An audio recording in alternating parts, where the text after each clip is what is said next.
Good morning. Welcome to OMA Video. I'm Ken Fadner, chairman of MediaPost. MediaPost is the organizer of the OMA conferences, and we're also a publisher in the US, and we have a small publication here called Online Media Daily Europe, which we began about 18 months ago. Why are we here, you might ask? Hopefully by the end of the day you won't be asking why were you here, because I think we have a great program lined up for you. Thanks to all of you who came out early to listen to my remarks. The room, we do expect the room to fill up. We have more than enough registrants that should fill the room as the day goes on. So thanks for being here early. But the question is, why is MediaPost here in England? I don't even know. I'm so unprepared to talk to a British audience that I don't know for sure what to call people from England. Do you call them like Brits, or what do you call them, Andy? My people. My people. Okay, Andy calls them my people. Good. I'm sorry. So I'm going to get off the stage soon. Don't worry. But just a little background on MediaPost. MediaPost has been publishing and organizing conferences in the U.S. for in excess of 10 years. We first introduced the OMA brand, which stands for Online Media Marketing and Advertising, about 10 years ago in a conference that was called OMA, of course. It was a big conference and expo that we did in New York and in San Francisco. And as time went on, we realized that the online field, the digital field, was breaking down, if that's the right term, into sectors. So that it wasn't enough any longer to talk about online or digital in generalities. You had to talk about the specific sectors that people were working in and making their careers in and making their businesses in. And OMA Video was one of the first we did. I think it was about 4 or 5 years ago, 5 or 6 years ago. Steve Smith? Yes. Yes. 6 years. 6 years ago, we first introduced the OMA Video conference in the U.S. We've been covering video and publishing in the U.S. primarily for that long as well. We have a publication called Video Daily, also some commentary publication that comes out daily called the Video Insider. So the reason we've decided to bring our products and services overseas is that we think we have a deep and valuable expertise within the sectors of the online media marketing and advertising field that, I don't really know. Obviously, I don't know much about the UK. I don't know how you're being served these days within the sectors, but we do. We have deep expertise in video, mobile, social, and display advertising, and we have specialized publications that cover each of those fields daily. So MediaPost, we think, I certainly think, has something to offer when you talk about the expertise within fields. So that's why we're here. We're hoping you enjoy this show and that you'll give us your feedback as to whether you think we have a mission here or not. It's a heck of a way to start a show, asking you whether you're certain you want to be here. But I think you'll find that the day will be worthwhile. It's been programmed by Steve Smith, who has been working with MediaPost for, I think, 10 years. And there's nobody I know who knows more about all those sectors of the digital world than Steve Smith. He's actually has a doctorate. I asked him just before I got up here, what can I say to the audience that they might find interesting that would make a connection with a UK audience? And he said, well, I got my doctorate in American Studies. And that's a joke. I don't know if you guys get like subtle humor here, or maybe it's like not that funny. But in any event, so, but he did say he's a Dickens addict. And I just asked Andy Oakes whether that would make any difference, and he said, no, not really. So in any event, he knows an awful lot about video and about every field within the broader digital space. He's the editor of Mobile Marketing Daily for us and blogs regularly for us in the mobile field, but also in the data and targeting and field, and he's the organizer also of our conference tomorrow in this room called OMA RTB, Real-Time Buy. Before I get off the stage, I want to thank our sponsors, Venome and TubeMogul. We appreciate them venturing out here with us, and the sponsors, of course, are what make a show possible. I also want to give a nod to Andy Oakes. Andy worked with us last fall. We did OMA Mobile and OMA Display here, and felt we had a decent experience. So Andy's helped us get organized to come into the market. And you'll be hearing from him as well, because he's co-emceeing today. I think I've said everything I should, don't you, Steve? Yes, okay. So Steve Smith, who is actually, I'm going to say it again, he knows more about the world of digital and many other worlds as well. But for us, he's the guy that we go to whenever we're trying to put on a great show, and he probably programs like 10 to 12 of these for us a year in the various sectors. I think you'll enjoy his guidance as the day goes on. Steve?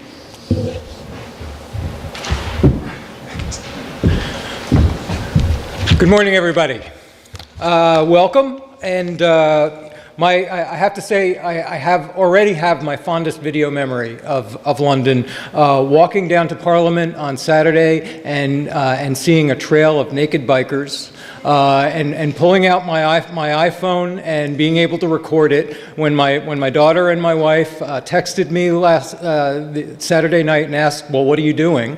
All I had to do was send them the video to show them what I was doing in London. And there was actually a point to that, because video is not just everywhere. There's something even bigger going on with video that I think is fascinating, and I hope we'll get to today. We know how much time we're spending with video. We know all those metrics. And later today we'll have Daniel Knapp up here to discuss how, the market opportunity here and the tremendous gap between the amount of time that's being spent on video and the amount of money that's being spent in video advertising. There's a tremendous opportunity that's still there. It's still an incredibly under-monetized field, especially in the UK. But what's most striking about video in recent years, especially in the last couple of years, is how it's become a dominant currency. It's become a content currency in a way that we've never seen before. Video is not just that lean-back add-on anymore. It's expected. It's a part of our content experience. It's no longer that streaming media extra. It's one of the fundamental ways in which we communicate. It's the way in which we call back and forth to one another. The ubiquity of video, the cheapness and the proliferation of digital video tools, the ways in which now high-definition video is on everyone's camera, the way we have that reflex now of recording and redistributing video, the way in which video chat has now become a reflex, the ways in which video commentary has become a part of our lives. Vine video, if any of you have been using Twitter's new 6-second wonderful video product, Vine.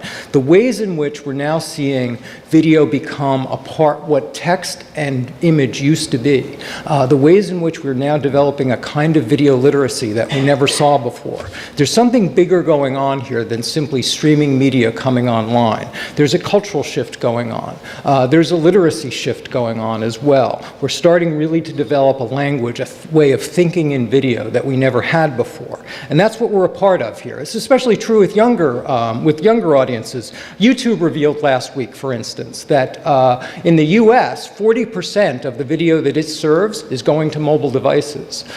In worldwide, 25% going to mobile devices. That's a staggering amount. The degree to which people are simply taking video as something that's a part of their everyday experience, a part of the ordinary flow of content that they expect on all devices now, is important, and we're seeing that shift taking place. It's more than just the expansion of TV everywhere.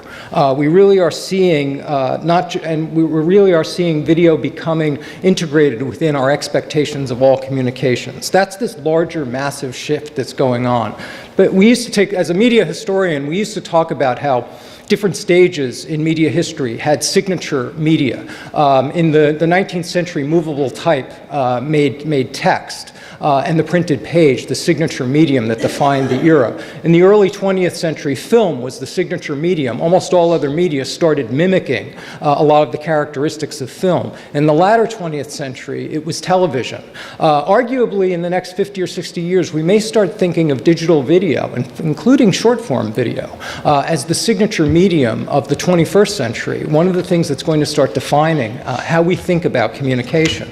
And today we're going to be coming at video from a lot of different angles. And let me very briefly walk you through some of the agenda. One of the things that MediaPost prides itself in doing in all of its agendas is coming at these topics from the buyer side in particular. So one of the things that we'll be highlighting from the beginning here is the buy side. We'll be looking at the ways in which video now is integrating within the buying and the planning from the agency perspective. But then we'll also be exploring we'll also be looking at some of the ways in which metrics are being evaluated. We'll be looking at how brands are becoming publishers and using that more direct connection to consumers and using video as one of the key components in doing that. And we'll end the day by looking forward, what video might look like by 2015. But let me start by bringing on someone that I think a lot of you already know, my co-MC today, Andy Oakes. A lot of you know him from his current work on the drum, but Andy started many years ago as the publisher of New Media Age, where he probably got to know a lot of you. We're grateful to have him help us as co-MC and also as chief translator for me throughout the day. Please welcome Andy Oakes.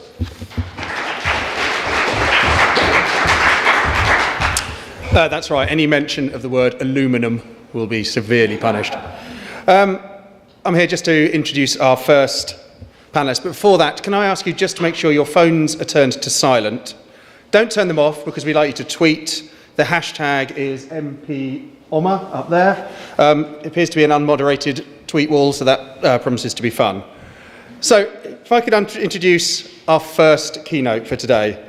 It's Kevin Mathers from YouTube UK. Kevin leads YouTube's UK sales and operations team.